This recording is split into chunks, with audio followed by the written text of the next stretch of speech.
a journalist that thinks we should consume less media. Yeah, it's true. That's what Bonnie Kristian says. She works at Christianity Today and wrote a great book around the media's effect on polarization in our society. We talk about fake news. We talk about conspiracy theories. We actually kind of get historical and find out that politicians have been kind of nasty to one another for a long time now. It's just that we receive the news differently than they did back in the 1800s.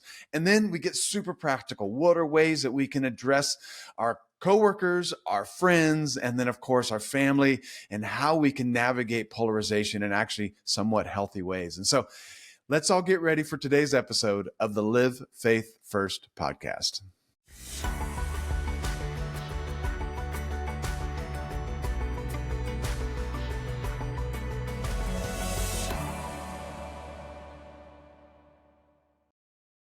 Welcome to the Live Faith First podcast. I'm Elliot Sands, and I'm with Bonnie Kristian. Bonnie is the editorial director of ideas and books at Christianity Today and a fellow at Defense Priorities. She's the author of several books, including Untrustworthy, The Knowledge Crisis, Breaking Our Brains, Polluting Our Politics, and Corrupting Christian Community. Bonnie, thanks so much for being here today. Yeah, thank you so much for having me.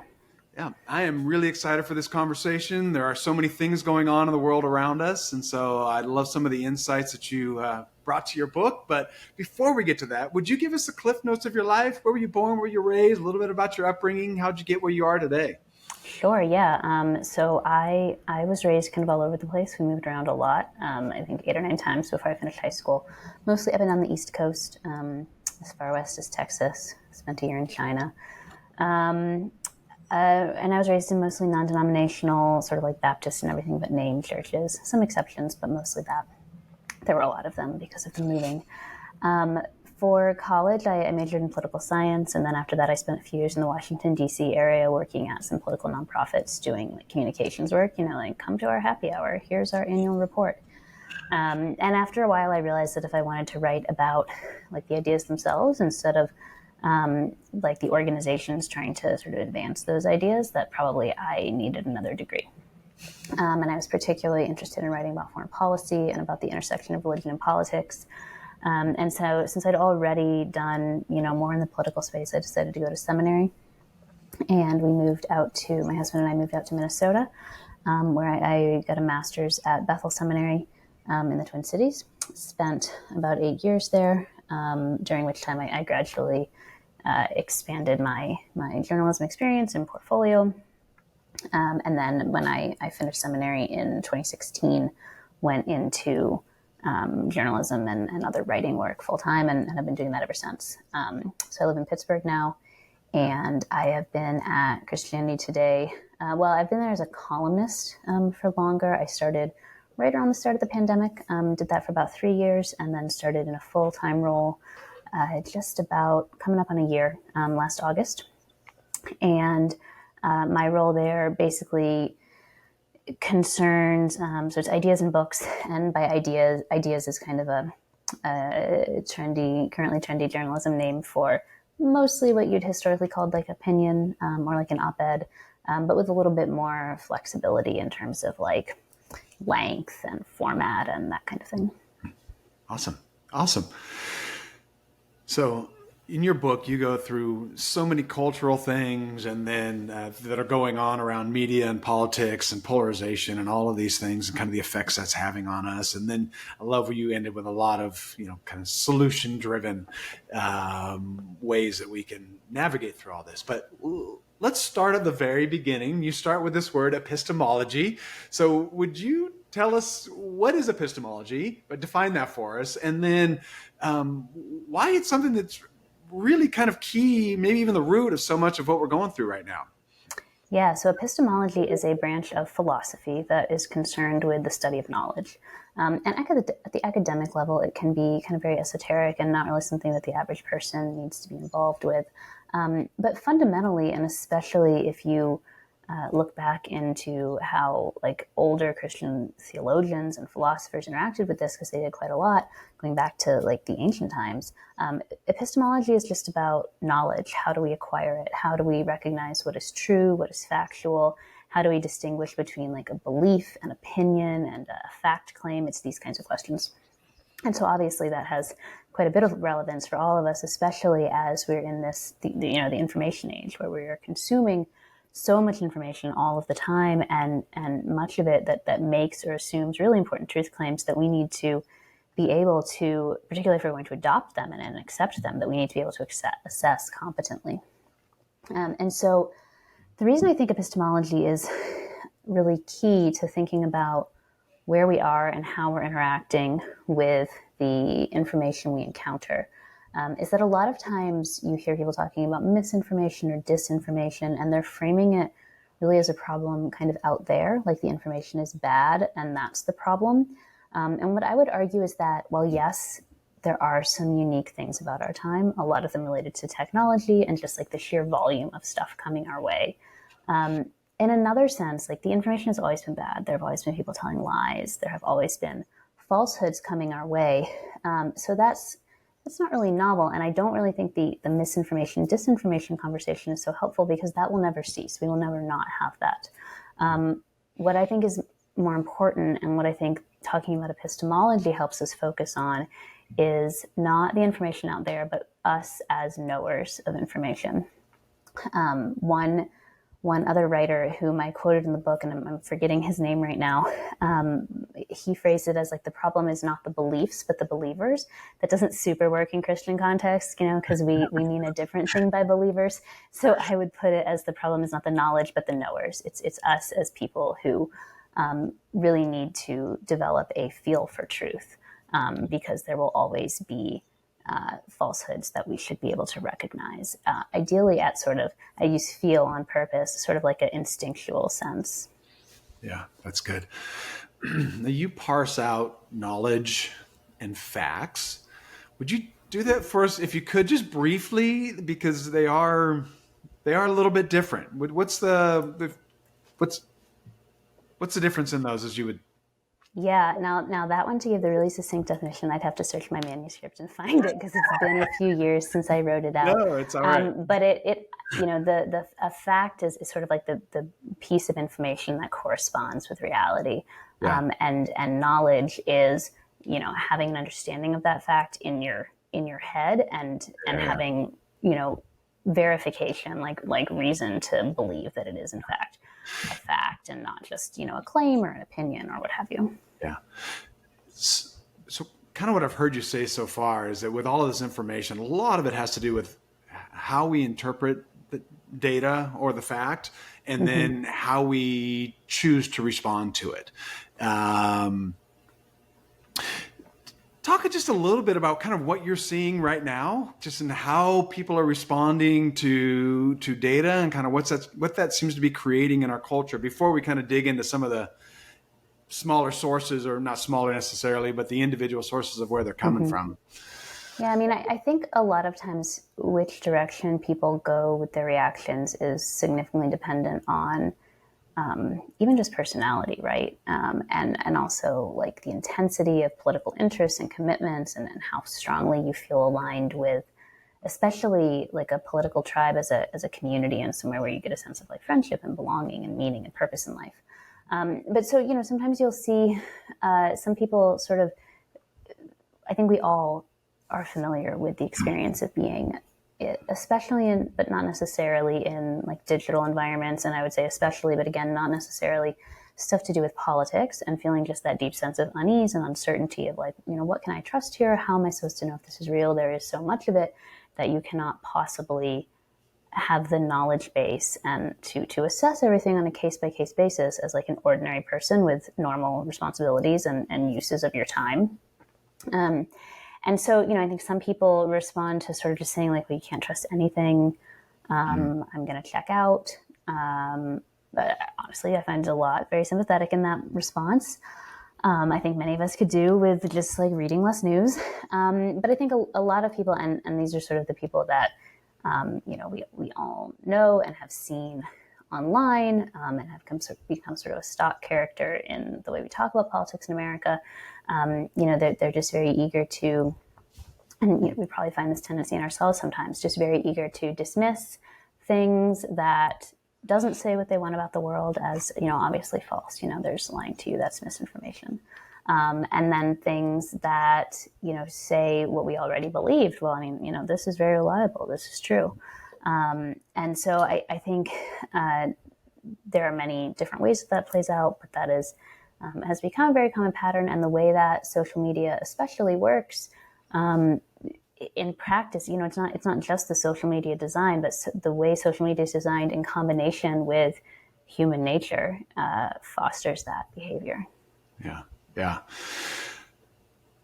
I find it interesting when you look at kind of a number of different cultural things that have happened, but you look at the insurrection in 2021 and how people took a certain set of data and chose to show up at the Capitol and respond by overtaking the Capitol building, right? And I had no inclination whatsoever to go to Washington D.C. on that day, right?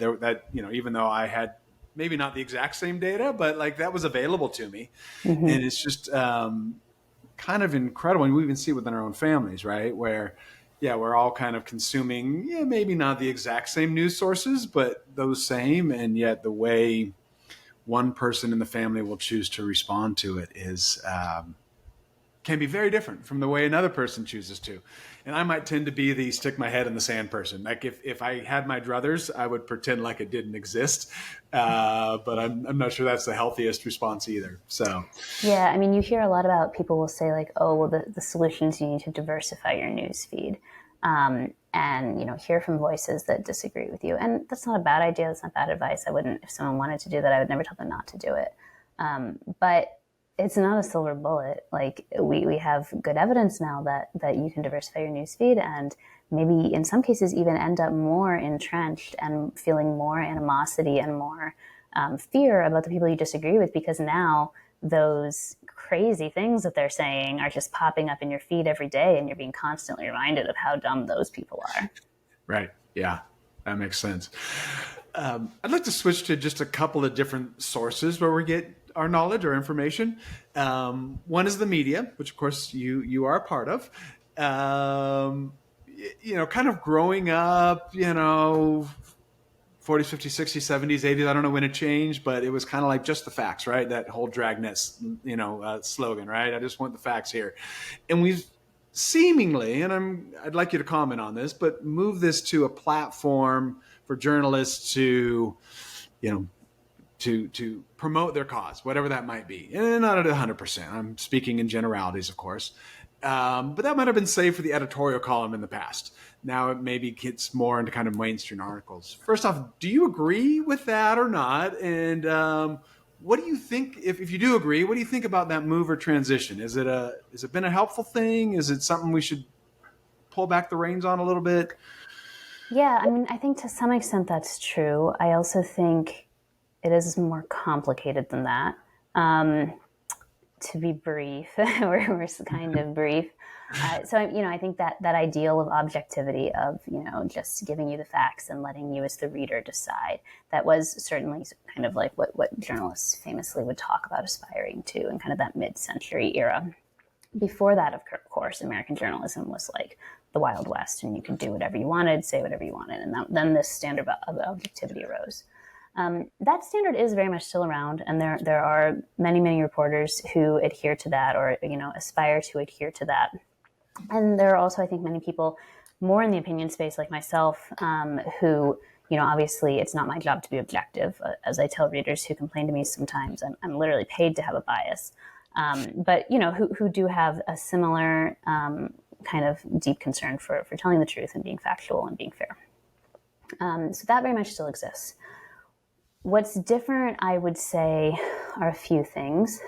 One is there is an active conversation within journalism as an industry as to whether objectivity is the right standard to go for. There is a subset of journalists, and I think this is especially, but not exclusively, among younger generations who do have more of an activist mindset. Now, they don't necessarily see it as an activist mindset. They, very often see it as like, well, I am being truthful. Like this is my cause is so obviously right that it would be unfactual and untruthful for me to not write from that perspective. So, that's a little bit of an in the eye of the beholder thing, but that is an active conversation about like what is the best way to communicate to readers the reality of the world, and is it objectivity the way we used to think of it, or is it something else? Another thing that's different is just the rise of social media gives readers a look at reporters' private lives and personal opinions, even among, just on the straight news side, that just didn't exist in the past. And so it used to be, you'd see the name Joe Smith in the newspaper, you have no idea who he is, right? Now he's on Twitter, he's on Instagram, even if he's not like explicitly out there marketing himself as a brand, which many journalists do or are encouraged to do. He's still probably, you can find out about like what his deal is in a way you didn't used to be able to. Yeah. And so with that in like the reality, I think many people think there's a case for not trying to be objective in the sense of neutral, because of course, even with our best intentions, no human is neutral. So much as trying to be transparent, like, trying to be factual and truthful as much as possible, and trying to be transparent about your biases. So, if you were reporting on a story about a union, you might say like, and just by the way, I am pro-union, but I'm trying to be accurate here so that readers can sort of have that info. That's like a different kind of objectivity, right? Yeah. And then the third thing I would say is just that since right around the turn of the millennium, right around 2000, with the rise of digital advertising, the media business model has so dramatically changed. Back in the 90s, the media was incredibly, incredibly profitable. Like your local newspaper was maybe making like a 50% profit. Like half of all the money they came in was just profit, because that was advertising money. It was a huge cash cow. And that model collapsed. And so back then, you could, because there was just so much money flowing in, if a newsroom wanted to just be super principled and report on like the boring, quote unquote, factual stuff, they could do that and stay in really good business. And now you really have to be committed to that and committed to somehow scraping by, maybe even on a nonprofit model, if that's what you want to do. So the financial incentives are really bad. And as an industry, different outlets and different journalists have responded to the financial situation in some very different ways, some much better and some much worse than others. But that is a really big factor that I think is not necessarily on the public's radar, in terms of people say like, well, why are you just like trying to get clicks? And it's like, well, because we're trying to keep the lights on. Happily, not the case at Christianity Today. We are not in that situation, and we have higher controlling principles, but that is where a lot of outlets find themselves. Yeah, that's interesting. I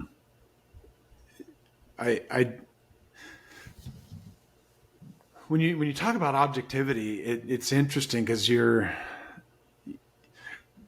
want to trust that somebody reading it can make their own conclusions. If we just give them the facts and they can conclude what they want to. Does it seem like we're kind of spoon feeding people a little more? Like I actually really, I appreciate what you say about, it would be false to me to not speak my truth here. Like this clause is so true to me. And as you say that, I'm like, that actually makes a ton of sense. Like, don't ask me to go against my principles as I'm writing about this. It also seems like there are times where it's like, I need to tell you what to believe. Do you see that existing out there as well? And is that I don't know if you have an opinion on that in relation to good journalism or bad journalism, but yeah, I see some of it for sure. I think again that the time that we kind of look back to as ideal was never as ideal as we remember it. And I think the way that people used to do it, the way that was used to be accepted as like the objective approach, was like you quoted the Republican and you quoted the Democrat, and they gave their opinions. And so now you have the two acceptable opinions in the article, and readers can pick one. Right. So, with the rise of the internet, we know and can easily access so many more opinions now, right? And so in some ways that's a good thing. But I think it also intensifies the urge, especially for people who are operating, even if they're trying to be objective, who are operating from some kind of like deep core conviction about the way the world should be, it intensifies the urge for them to kind of present that. Whether it's more spoon-fed overall than it used to be, I don't know. It's hard to say. I do think that a lot of times when you encounter that, people truly don't realize what they're doing. Like, it's not like they're, cackling and tapping their fingers together and like trying to deceive folks. I think many polls show, it's not just I think, polls show many Americans think that what's wrong with the media is they are lying on purpose and doing it for their political party's gain. And of course, we know from like political donation data that the media overwhelmingly is in fact like center left. And so their political party's gain would be the Democrats in the vast majority of cases. One really interesting thing, though, about like before Christianity Today, I worked in other newsrooms. I spent a really long time at an outlet called The Week, where it was like a mainstream, not religious outlet with not a huge audience, but mainstream, secular, and a deliberately kind of broader array of opinion. We were small teams, so we're talking about like we had one left, right, and center columnist, one from each team. It's not a huge team, but we had some political diversity on purpose. And I always think back to in the 2020 election, I worked there, and we had a little internal staff competition. I can't remember what the prize was, and I know it's in my office right here somewhere, so I should know. It was funny too, which makes it more embarrassing. But we had a little internal competition of everybody map out, take the electoral map and predict what state is going to go for which candidate, Trump or Biden. And, a few states are like chopped up into multiple districts, and whoever comes the closest to the actual result will win. Now, not to brag, but I won. And I got it all exactly right, except I think I flipped like North Carolina and Georgia or something. But I mention this because my fellow opinion writers, who were more traditionally left or right than me, they erred in the direction of what they wanted to happen consistently. And this was even true of other people on the staff whose political leanings I knew. Across the board, the people who wanted Trump to win predicted more red states, and the people who wanted Biden to win predicted more blue states than it turned out. Not that I had any special insight. I just, didn't really have a horse in this race, and so maybe had a little bit more clarity there. And I think that's what happens a lot of times. People are not out there trying to deceive. It's just that's really the lens through which they see the world, and it shows up in the writing. Yeah. I'm in California. I'm going to hope you got California right. I did. It's very boring to vote here. It's very, very boring. There's not. Yeah, I live in the swing state for, Minnesota, very blue. So Pittsburgh, Pennsylvania is, we could go either way. I get so many more ads and like text messages. I really don't like it. Yes. Count yourself lucky in some sense, right? At least no one's vying for your vote and you have to hear about it. Yeah. And we still get the flyers, and it's usually, though, it's around, the House of, the House Representative Congress. Like the local smaller races, yeah. Local, smaller, right, exactly. And our local representatives, she lives just around the corner from us, actually. And so it's always weird to, like, get the smear campaign against her. And anyway, I don't vote for her, but with all that to say, it's just, it's always odd to me, like, how can we write this nasty stuff about these people? I mean, anyway, and that's just part of my inclination around politics tends to be like, I'm more ambivalent, even though I'm now in this world where I'm talking about it. But, I don't, it's never interested me as much. And so I still find some of this off-putting. Like, really? Why do I have to look at this? But then I do find it interesting because of the work I'm doing. So I'm like, this is kind of interesting. This is what's going on. So yeah, this is the state of things. Yeah. Talk to us a little bit about fake news. Like, this has like been a buzzword for, I don't know how long now, 8-10 years, maybe longer, but like, it's just a thing that like, we can kind of throw it out and just call it fake news. Like, what is it? Is it really fake? I'm searching article by article, but talk to us just a little about that phenomenon. Yeah, so I would distinguish and I think I do in the book, between like three senses in which the word is used and can be used, which is terrible because you don't want to have the same term floating around being used for three similar but ultimately distinct things. So one is the sense, this may have been the first one, or it may have been the second one that I've talked about, the first sense that was in use. I can't remember which came first. But, you will come across these websites that are deliberately formatted, often to look like maybe like a local news outlet or, like just a national outlet, but like not top tier. And it's all fake, like completely fabricated. And frequently there'll be a page, kind of hard to find on the site, that it'll say like, this is all satire. And it's like, well, it's not satire because it's not funny and you're not making a point. But the purpose of those is basically, they can, because they are not bound by any relationship to reality, they can write whatever they want. They can do crazy headlines. They get tons of clicks, and then they get tons of ad revenue, and it's very low effort. These days, I assume they are just all being written by like ChatGPT in a way that that wasn't the case back in the last election cycle, but that's probably what they're doing now. In I think it was 2016, one of the most shared, or maybe like the most shared political post on Facebook was one of these, and it was like that the Pope endorsed Donald Trump and was going to vote for him. Of course, the Pope is, not an American and doesn't endorse in our presidential races and can't vote here. But people shared it, and some of those shares were probably like, haha, this is so dumb, but probably many of them were not, unfortunately.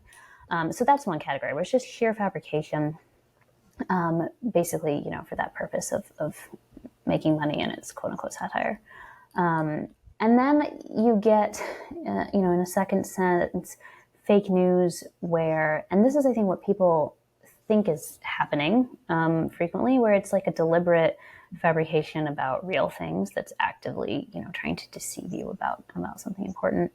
That actually I don't think is so common. I mean, it's common at the level of like garbage little social media posts and memes that people share that slip in some false info that people then, unconsciously adopt and recite in other contexts. But that I think is not,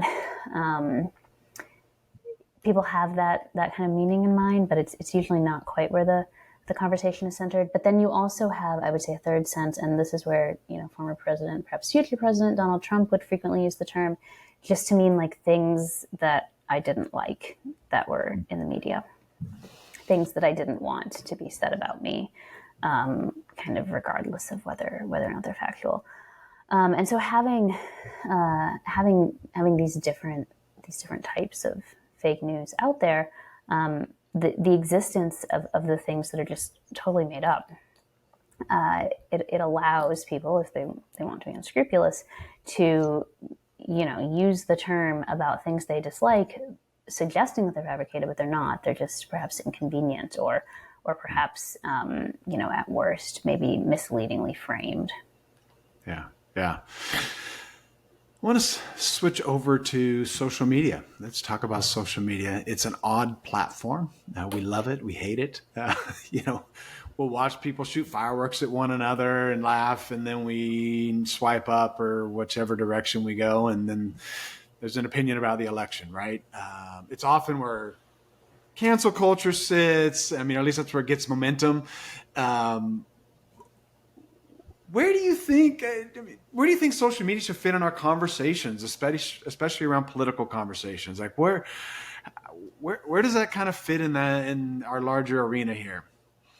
It's a little bit difficult to talk about this in light of my book, because it's been 3 years roughly since I was writing it, and quite a lot actually has changed. In some ways, nothing has changed, right? But in other ways, quite a lot has changed in the social media landscape since then.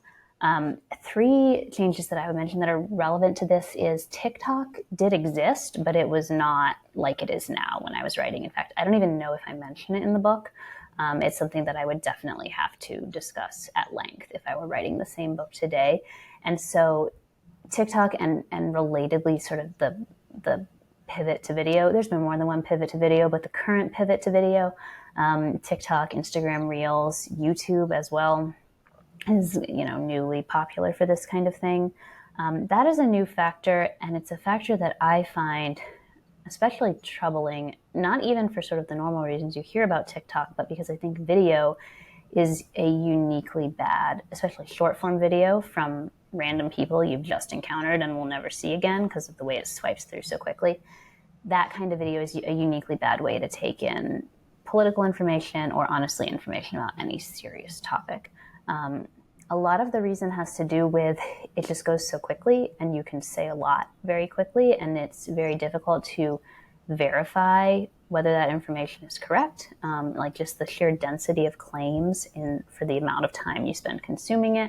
And it's just, I mean, it's slippery, for lack of a better word. Like, it's not like a print article where you have the words on the page and you can copy and you can, go over into another tab and Google it and see if that's real. Video is very, very slippery. So, I mean, just in the book, I think I wrote about, I don't consume news by cable or broadcast news for very similar reasons. And I would say that, there is a case for local television news for sure, but overall, in many cases, because it's the only local news outlet left, but overall, I'm anti-video news, TV news, and all of those reasons I would say are so intensified when it comes to these short form social videos. I think they're just not a place for serious topics. Two other things that are different. One is that Facebook and its platforms, which include Instagram and Threads, have really deprioritized the political content and the news content in general. And on the media side, we're super aware of this because they're just not traffic sources anymore. So the idea that people have of people are writing spicy headlines to put them on Facebook and get traffic, it doesn't really exist anymore. And that has its ups and downs. On the one hand, I would similarly say those are not good venues for thoughtful political conversations. On the other hand, what's filling that gap is not the good things about those platforms, which is nice photos of your cousin's kids. There's some of that still, of course, but frequently it's political content, but it's in a meme form or a little image. So there's even less depth and thoughtfulness and value. Yeah. And then the third change is Elon Musk buying Twitter, and the subsequent exodus of many in the chattering class. And you mentioned social media as being the site of cancel culture. That is actually quite different now compared to when I was writing. Not 100% different. And I think some of it is less about the changes to Twitter, so much as just we are slowly learning that maybe some of that behavior is not a good idea and getting tired of it. But also Twitter was ground zero of those kinds of digital mobs, and it just doesn't have it's not the same center of gravity anymore. It doesn't have the same critical mass of people. There's still a lot of people there, but I don't know, things don't seem to sweep through the same way that they did, which I think is a good thing. And I live in hope that nothing will rise to replace it so that we don't get back to that behavior. So it's interesting that you say that, because obviously in your book you talk a lot about shame culture and the way it worked before the internet, and we kind of either had a way to redeem ourselves, or you talk about medieval times, and I forget the exact term for it, but outlawry. We're you just Robin go Hood. to a different city, right? You just pick up and leave, and nobody knows you, and of course the internet you start over, allow you to do that, and you make the statement we don't have a function in social media world for redemption, for forgiveness, and that's still true. We still don't have that. I think we've just developed maybe slightly more caution about starting it in the first place. Not enough, but a little bit. So we still don't know how to fix it once we break it. But I think that many people at least have a little, especially the kind of people with large followings who would really be in a position to whip this kind of thing up. I think they have, cynically, maybe it's just sort of a self-protective fear that they don't want to encourage that behavioralist to come for them. Always a possibility.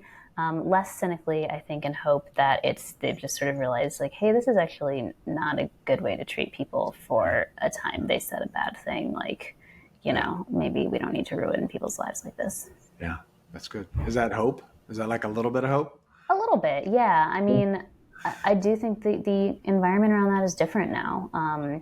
And I think some of that may be as simple as we are not doing the whole COVID-19 thing anymore. People are not stuck in their houses scrolling for many more hours a day than they normally would.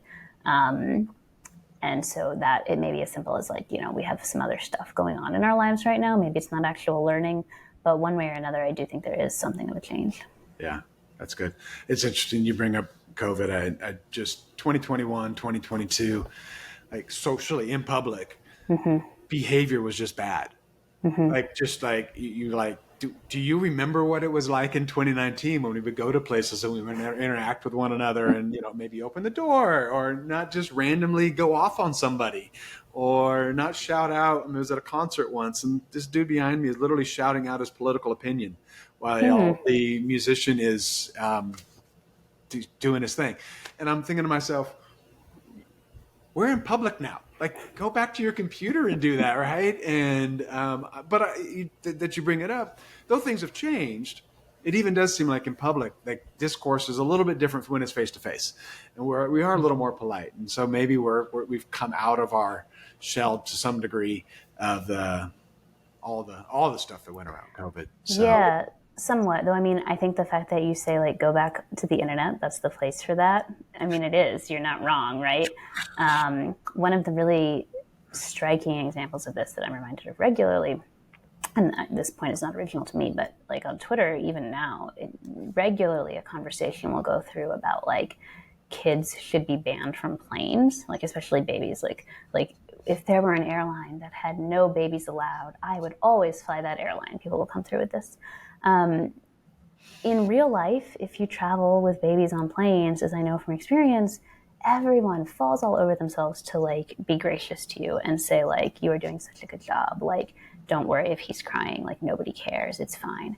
And so, yeah, I think, will our internet manners ever catch up to our real life manners? I don't know. Because we do really seem to lose all sense of like propriety and decency on the internet.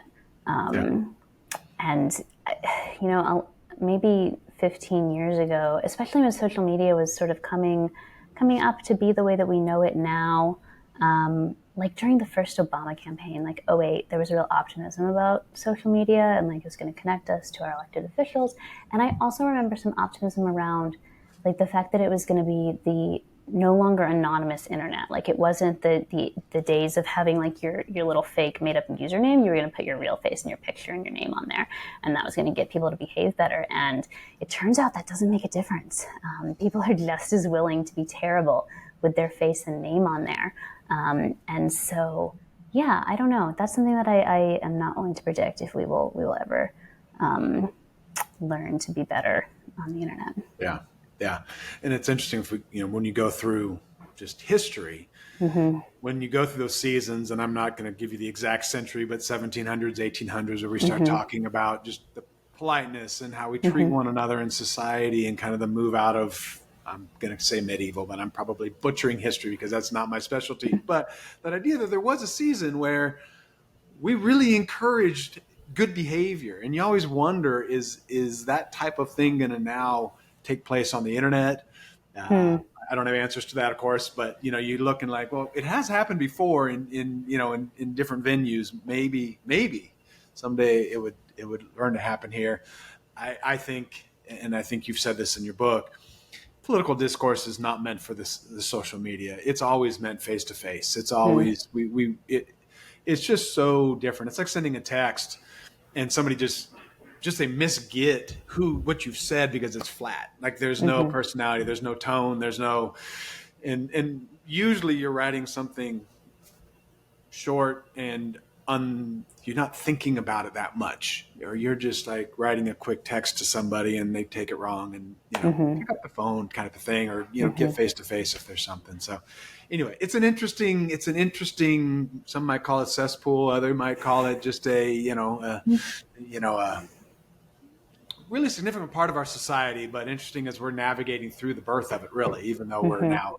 Yeah, I mean, it's still quite recent. I think this is really easy to forget how rapidly everything has changed. I mean, even, I mentioned 2008, that feels like ages ago, but it's not that long. I mean, thinking in terms of like how the printing press changed society, we'll talk about that on the scale of decades or centuries, and we're, 20 years into this thing, 25. Yeah. All right. I want to pivot us again to conspiracy theories. That was so much fun just to kind of read through that. You spend a lot of time, just talking through QAnon just because it was low-hanging fruit, I'm assuming. But there's all kinds of conspiracies out there. I have a friend who thinks that, utility rates are going up because they want us to get rid of our gas appliances. And he doesn't blame it on a cabal. But they're trying for us to get gas out of our houses. So anyway, there's all kinds of conspiracies out there. Would you talk a little bit about how those conspiracy theories are affecting our churches today? Kind of what are these doing? And we'll talk about how we respond to them in a second, but just like kind of what's the milieu around that right now? Sure, yeah. Well, first, my favorite harmless conspiracy theory that I've recently encountered was I was called up for jury duty, and we were sitting there waiting and waiting and waiting.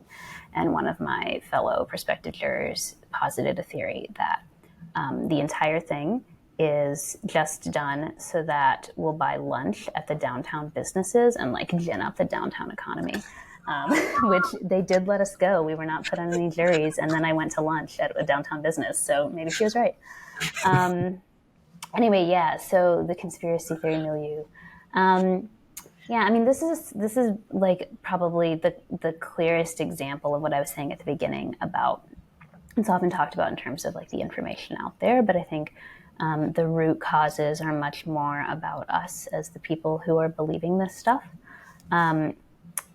There have always been conspiracy theories. There have always been conspiracies. Like, people do conspire. And so sometimes the theory is correct. And really, and I talk about this in the book, this is not a term unique to me. It's citing another book by a pair of writers whose names I don't remember offhand. But what really concerns me is less any specific theory, which may be right or I think much more often wrong, but more of a mindset called conspiracism. And so it's really about the way that you encounter information, not what you believe about, your local utility rates. It's a mindset that is at once like very suspicious and very credulous. Very takes anything that sort of doesn't fit with the preferred narrative, dismissed. Anything that does fit, no matter how outlandish, yes, absolutely, I believe that. And this is in some ways different from the way that we tend to think about conspiracy theories, which is very much in like the X-Files mode of like, Mulder's piecing together all these bits of evidence, and he's getting classified documents, and he's like talking to the guy in the parking garage, he's getting like the leaks from high up in the federal government. And so he has a conspiracy theory, but he's, basically doing like, it's almost like journalism, like he's or detective work. He's finding the facts and piecing it together. Conspiracism does not care about the facts. If one piece of the theory, such as it is proven wrong, you know what? Whatever. Move on to a new story. There's always going to be a new story. There's always going to be, a new headline that fits into the preferred narrative, a new person to hate, a new person to think ill of. It's very malleable, and these days it's often very, very community oriented. So it happens online in social media, maybe not so much like your Facebooks and Twitters, so much as like your forums, like Reddit or I don't even know what the current one is, but in the past it's been like 4chan or 8chan, these sort of like really sketchy forum sites. As far as the church goes, I think sometimes this is overblown in the way it's described. But there is, some really disturbing data that I cannot rattle off the top of my head right now, but wrote in the book about the prevalence of that kind of conspiracist thinking in the church. I think we would like to think that we would be, sort of immune from buying into falsehood, and that we would be clearer thinkers because, like we're people of the truth, people of the word. Unfortunately, the evidence suggests we are not. We are just as capable of being deceived as everyone else.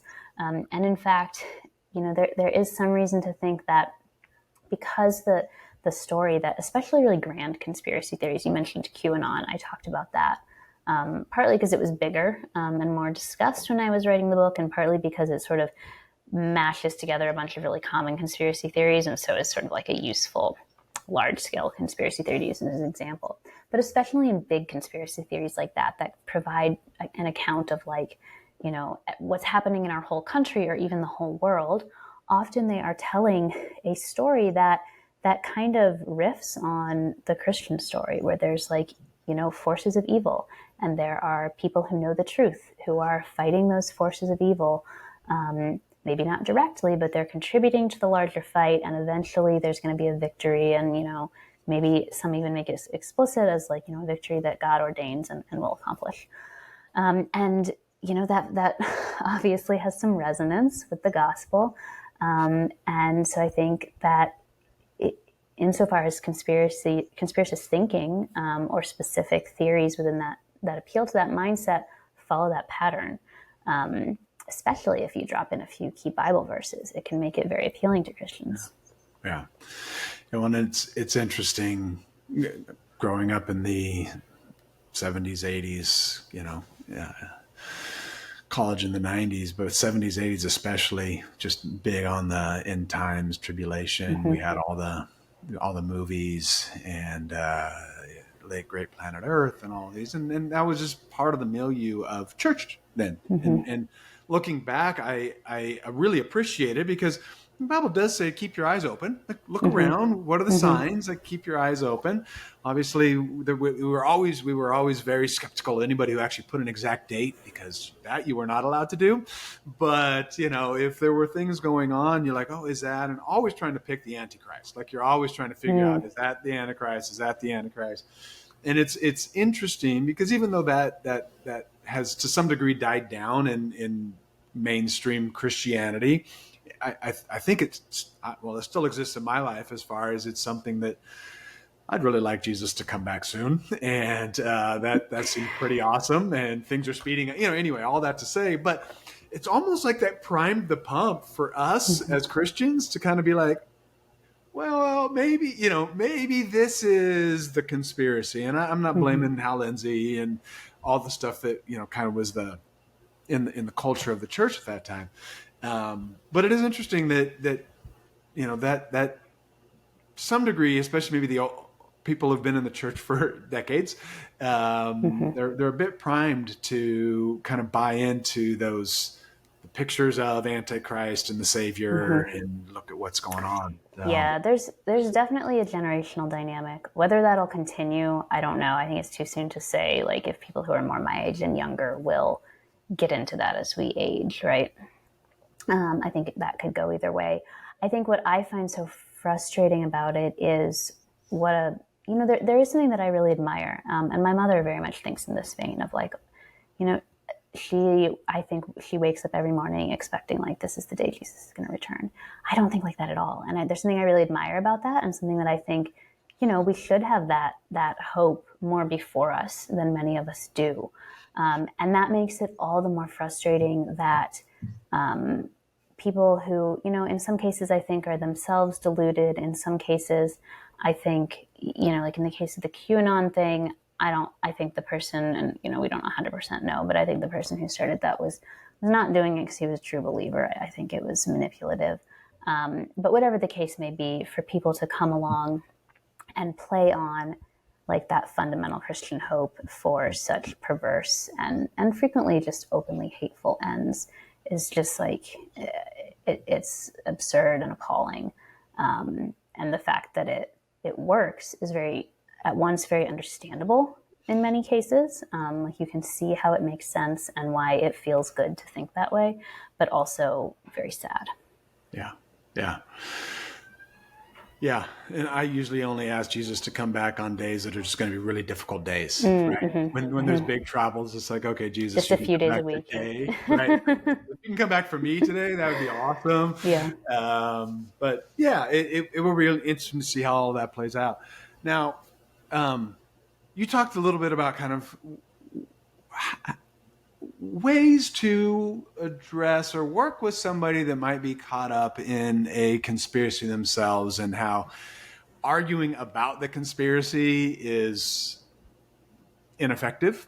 I'm going to give you a real life, not really conspiracy, but I think, close enough, something that happened a few weeks ago. And I'm just curious, like, how you would address that. So my wife's at lunch at work, sitting around with a few coworkers, and one of the coworkers is complaining about the Kardashians. And they're so rich, and they're not helping out the community, and they're not helping the society, and yet she still watches the show. And she, like, really emotional about it and won't stop talking about it. And everybody at the table, like, there's no emotional intelligence here. Like, they're like, we don't care, we don't this, we don't that. And so they kind of ask her, like, why are you so worked up? And and then she kind of keeps on going. And so you're sitting at the table, And you have this person who's just down this rabbit trail of, I don't know where the Kardashians are spending. I mean, I know some of the places, I suppose, but let's be real. We don't know if they're donating to causes and so on and so forth. What do you do for somebody who's just kind of caught up in what seems like the extreme with emotions and some facts maybe? How would you respond to that, short term or long term? Yeah, I mean, short term in that setting, unless that you said it was at work, is that right? Coworkers? Yeah. Unless it was like my close work friend, like sometimes you have that one person you hang out with at work, I would probably make an excuse and leave, because I don't think you can do anything in that setting without like some pre-existent relationship. I think like what they were trying of saying, like, why are you so worked up? Well, they can tell you, right? And you're never going to argue them out of it. You're not going to like be able to compete with that enthusiasm if they are not getting the social cues. Like, I just don't think there's anything you can do in that moment. Now, if it was someone that I was like actually close with, that would be very different, right? In that case, I think like, why are you getting so worked up is actually not a bad question, because it gives you the opportunity to look at sort of like what are the underlying emotions. But even then, even if it was someone that I was actually quite close with, I don't know if that would be my first move. And I talked to, in particular, one pastor who has dealt with a lot of this in his congregation.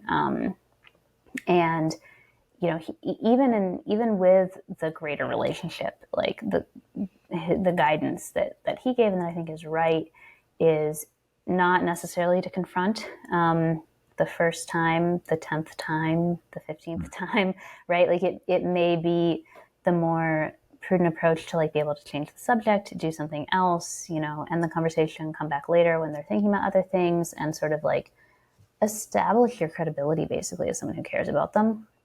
But eventually, at some point, if you were to intervene, and I think it's going to be different if the person is a fellow Christian, right? Like if you have that commonality to appeal to.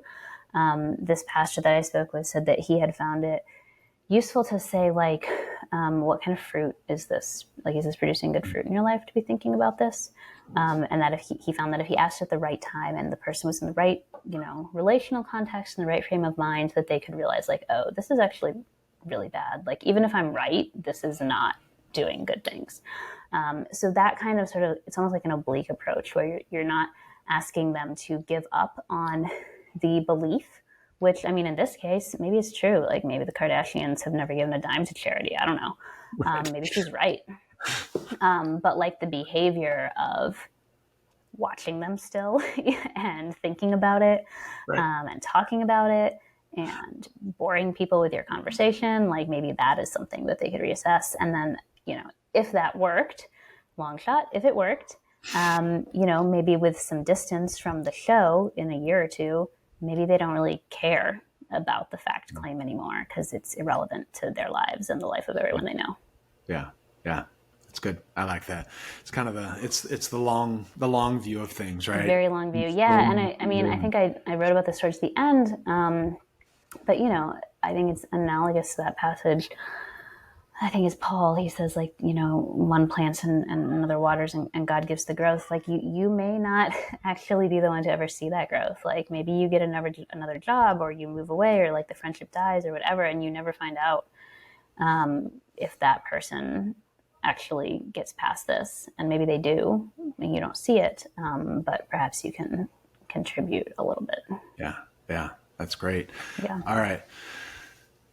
We'll talk quickly about polarization, just from a macro perspective. How have you seen, during your career, how have you seen this affect our nation? Have you seen it change? Have you seen it, turn into something else? What do you see with polarization right now from your, journalistic perspective? I think in some ways, well, I'll say three things. One is I think we compare our current circumstances to what we've already talked about, like that mid-century era, which was comparatively a consensus era compared to most times in our history as a nation. And so we look back at that as normal and how things should be, and our present polarization is abnormal.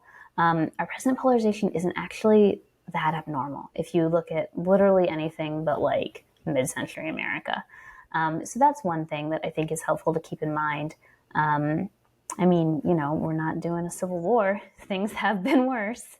That's one thing to keep in mind. We have had more severe differences in the past. And, again, especially if you're offline and in real life, we do still have many things in common. And I think there's even reason to find a little bit of hope in like when people accuse each other of hypocrisy of not upholding sort of like great American ideals of like big picture liberty, justice stuff, right? Because at least we still agree that those are what we are trying to aim for. So that's, I think, a good thing. Things could be so much worse. Another thing I would say is that, even in my lifetime, like, so I sort of came into a political awareness in the George W. Bush years. And I feel oldest when I speak with someone who is an adult doing stuff in politics now and very clearly does not remember those years.